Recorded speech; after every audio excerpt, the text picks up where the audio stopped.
இது ஃபர்ஸ்ட் மலேசியாவின் செய்திகள் உங்களுக்காக.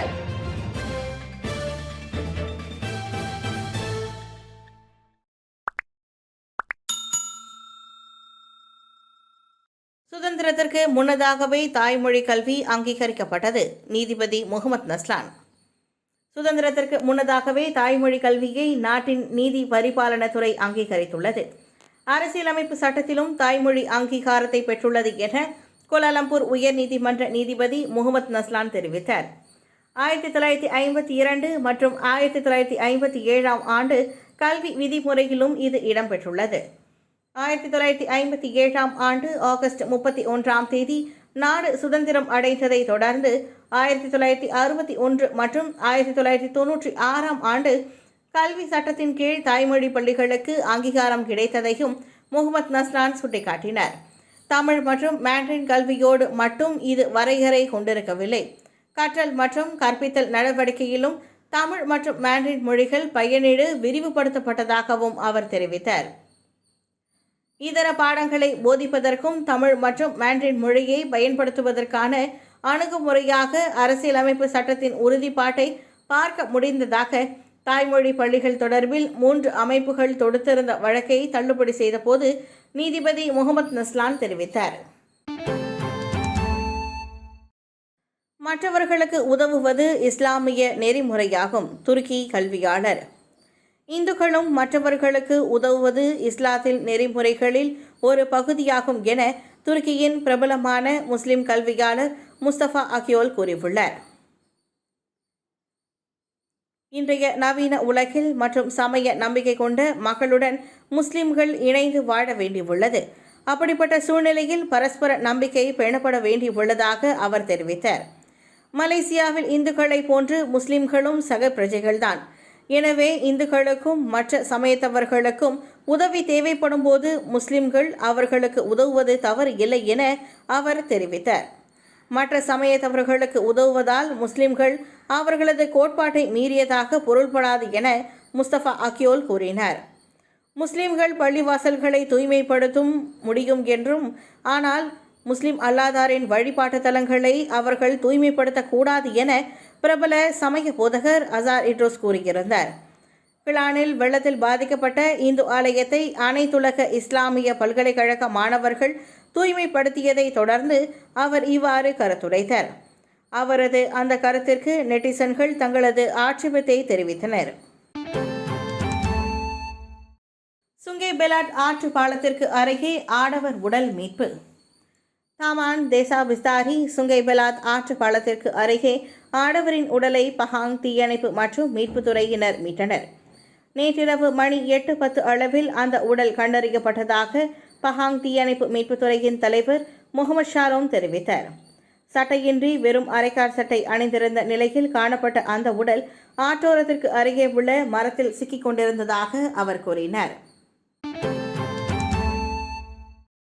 வெள்ளத்தில் பாதிக்கப்பட்டோருக்காக இன்று பிரார்த்தனை நடத்துவீர். பிரதமர் அறைகூவல்.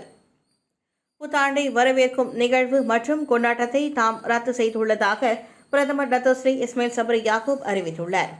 அதற்கு பதிலாக அண்மையில் பல மாநிலங்களில் நிகழ்ந்த வெள்ளத்தில் உயிரிழந்தவர்களுக்கு மரியாதை தெரிவிக்கும் மற்றும் வெள்ளத்தில் உயிர் தப்பியவர்களுக்கு அனுதாபம் அல்லது நன்றி தெரிவிக்கும் பிரார்த்தனையை இன்றிரவு புத்ரஜயாவில் உள்ள புத்ரா பள்ளிவாசலில் நடத்தும்படி தாம் பணித்திருப்பதாகவும் அவர் தெரிவித்தார்.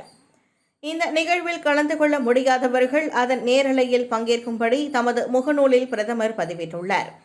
இதேபோன்ற பிரார்த்தனைகள் ஏற்பாடு செய்யும்படி நாடு முழுவதிலும் உள்ள பள்ளிவாசல்களை, குறிப்பாக மாநில பள்ளிவாசல்களையும் அவர் கேட்டுக்கொண்டார். அதோடு முஸ்லிம் அல்லாதவர்களும் தங்களது சமயங்களுக்கு ஏற்ப வெள்ளத்தில் உயிரிழந்தவர்களுக்கும் பாதிக்கப்பட்டவர்களுக்கும் சிறப்பு பிரார்த்தனைகளை நடத்தலாம் என்றும் இஸ்மாயில் சப்ரி அறைகூவல் விடுத்தார். படகு கவிழ்ந்த போது மாண்டவர்களில் 4 உடல் மீட்பு. பங்கூர் தீவில் புலாவ் ஜராக் பகுதியில் மிதந்த 4 உடல்கள் நேற்று மீட்கப்பட்டன. ஸ்லாங்கூர் செக்கின்சானில் கடந்த சனிக்கிழமை படகு கவிழ்ந்த போது மூழ்கி மாண்டவர்களின் உடல்களாக அவை இருக்கக்கூடும் என பேரா போலீஸ் தலைவர் டத்து மியோர் ஃபர்துல்லா ராஷ்தாஃபே தெரிவித்தார். 3 பெண்கள் மற்றும் 1 ஆடவரின் உடல்கள் கடலில் மிதப்பது கண்டுபிடிக்கப்பட்டதாக மலேசிய கடல் பாதுகாப்பு நிறுவனம் இருந்து தகவல் பெற்றதாக அவர் கூறினார். அந்த நால்வரும் எந்தவொரு ஆவணங்களையும் கொண்டிருக்கவில்லை. 20 பேர் ஏறிச் சென்ற படகு ஒன்று கடந்த சனிக்கிழமை மாலை மணி 3:30 அளவில் கவிழ்ந்ததை தாம் கண்டதாக ஆடவர் ஒருவர் போலீசில் புகார் செய்திருந்தார். எனவே நேற்று கடலில் கண்டுபிடிக்கப்பட்ட அந்த 4 உடல்களும் படகு விபத்தில் மூழ்கி மாண்டவர்களாக இருக்கக்கூடும் என டத்தோ மியோர் ஃபர்தலராஜ் வெளியிட்டுள்ள அறிக்கையில் தெரிவித்தார். முன்னாள் தேசிய கால்பந்து விளையாட்டாளர் எம் குப்பன் காலமானார். தேசிய கால்பந்து குழுவின் முன்னாள் விளையாட்டாளரும் பயிற்சியாளருமான எம் குப்பன் காலமானார்.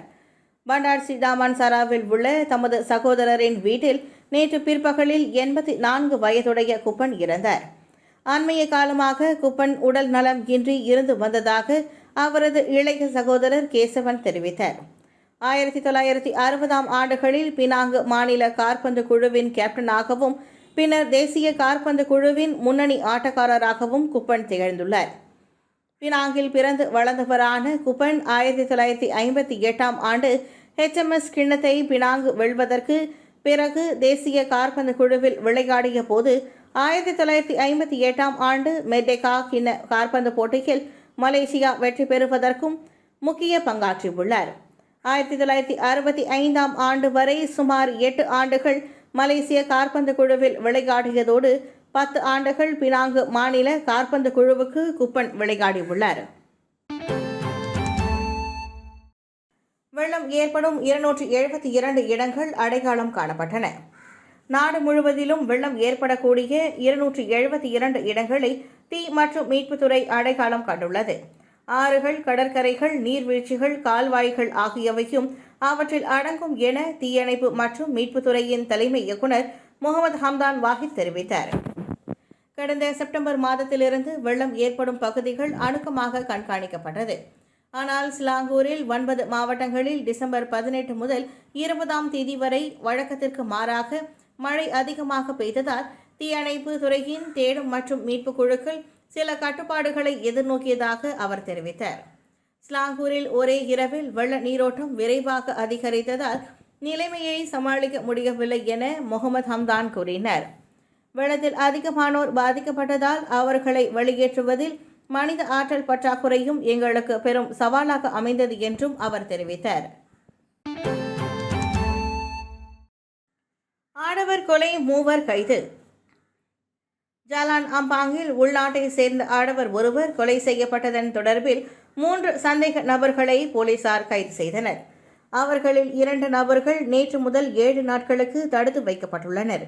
அந்த இருவரிடம் மேற்கொள்ளப்பட்ட விசாரணையை தொடர்ந்து 33 வயதுடைய மற்றொரு நபர் கைது செய்யப்பட்டதாக கோலாலம்பூர் சிஐடி தலைவர் சைஃபுல் அனுபார் தெரிவித்தார். தலையில் காயத்தோடு சுயநினைவற்ற நிலையில் ஆடவர் ஒருவர் ஜாலான் அம்பாங்கில் விழுந்து கிடப்பதாக டாங்வாங்கி போலீசிற்கு தகவல் கிடைத்துள்ளது. போலீசார் அங்கு சென்று பார்த்தபோது அந்த ஆடவர் இறந்துவிட்டார். அந்த நபரை 3 ஆடவர்கள் தாக்கியதை தாம் பார்த்ததாக நேரில் பார்த்த சாட்சி ஒருவர் தெரிவித்ததாக சைஃபுல் அனுவார் தெரிவித்தார். இதனைத் தொடர்ந்து 3 சந்தேக பேர் வழிகள் கைது செய்யப்பட்டதாக அவர் கூறினார். ஜனவரி 3 தொடங்கி மலேசியா முழுமையாக 4ஆம் கட்டத்திற்குள் நுழைகிறது. 2022 ஜனவரி 3ஆம் தேதி கிளந்தானுக்கும் சரவாக்குக்கும் தேசிய மீட்சி திட்டத்தின் 4ஆம் கட்டத்திற்குள் நுழையும் என தற்காப்பு அமைச்சர் Datuk Sri Hishammuddin Tun Hussein தெரிவித்தார். அதன்படி புதிய ஆண்டில் மலேசியாவின் அனைத்து மாநிலங்களும் 4ஆம் கட்டத்திற்குள் நுழைந்திருக்கும். மலேசியா முழுவதுமாக 4ஆம் கட்டத்திற்குள் நுழைந்திருப்பதால் மேலும் சில தளர்வுகளை மக்கள் அனுபவிக்கக்கூடும். எனினும் சுகாதாரத்தில் மக்களுக்கு அலட்சியம் வேண்டாம் என கோவிட் எஸ்ஓபிகளின் அமலாக்கத்தை கண்காணிக்கும் மூத்த அமைச்சருமான டத்தோ ஸ்ரீ ஹிஷாமுடின் தெரிவித்தார். புத்தாண்டை முன்னிட்டு மக்கள் கூடும் இடங்களில் போலீஸ் கண்காணிப்பு.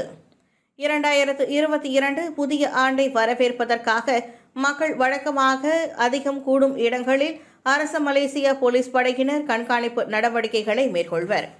மக்கள் கூட்டம் கூடி எஸ்ஓபி மீறல்களை நிகழாமல் இருக்க குறிப்பிட்ட பகுதிகளில் போலீசார் ரோந்து நடவடிக்கையில் ஈடுபடுவார்கள் என தேசிய போலீஸ் படை தலைவர் தான் ஸ்ரீ அகுல் சானி தெரிவித்தார். இவ்வேளையில் கோவிட் தொற்று இன்னும் சுகாதாரத்திற்கு மறுட்டலாக இருப்பதை அடுத்து எஸ்ஓபிகளை பின்பற்றி நடக்குமாறு அவர் மக்களை அறிவுறுத்தினார். எதிர்காலத்தில் மலேசிய அனைத்துலக போட்டிகளை ஏற்று நடத்தும் வாய்ப்பினை இழக்கலாம். விளையாட்டாளர்களை அவர்களின் குடியுரிமை அடிப்படையில் கலந்து கொள்ள தொடர்ந்து தடை விதித்து வந்தால் மலேசியா எதிர்காலத்தில் அனைத்துலக போட்டிகளை ஏற்று நடத்தும் வாய்ப்பினை இழக்கக்கூடும் என ஐஓசி அனைத்துலக ஒலிம்பிக் மன்றம் எச்சரித்திருக்கின்றது. அண்மையில் துபாயில் அனைத்துலக ஒலிம்பிக் மன்றத்துடன் நடத்தப்பட்ட சந்திப்பின் போது அத்தகைய எச்சரிக்கை விடுக்கப்பட்டதாக மலேசிய ஒலிம்பிக் மன்றத்தின் தலைமை செயலாளர் முகமது நசிஃபுதீன் நஜீப் தெரிவித்தார்.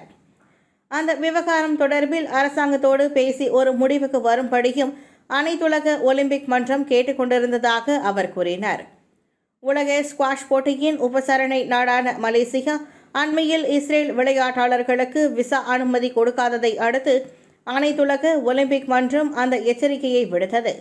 பின்னர் இதர காரணங்களுக்காக அந்த உலக ஸ்குவாஷ் போட்டி ரத்து செய்யப்பட்டது குறிப்பிடத்தக்கதாகும்.